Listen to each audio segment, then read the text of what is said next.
যুক্তরাষ্ট্রের ফ্লোরিডা থেকে আপনাদের সঙ্গে আছি আমি শহীদুল ইসলাম তালুকদার।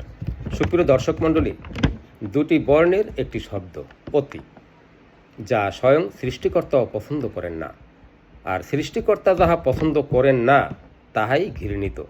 সেরকম একটা ঘৃণিত উদ্দেশ্যকে সামনে রেখেই পথ চলছে ইসরায়েল নামক রাষ্ট্রটির ইহুদিরা। ৫,০০০ বছরের পূর্বেকার ধ্যান ধারণা নিয়ে পথ চলতে গিয়ে তাদের এখন মুখ থুবড়ে পড়ার অবস্থা।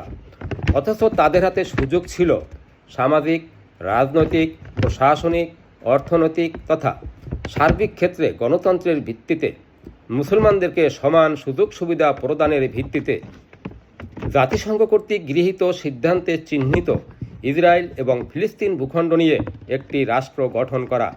যদি তারা সেটি করতেন তাহলে আজকের এই ভঙ্গুর পরিস্থিতিতে তাদের পড়তে হতো না। তাদের জন্য আফসোস, যুক্তরাষ্ট্র, যুক্তরাজ্য, ইউরোপীয় ইউনিয়ন, অস্ট্রেলিয়ার পাশে থেকেও তারা রাজনীতি শিখল না। আর শিখবে কী করে?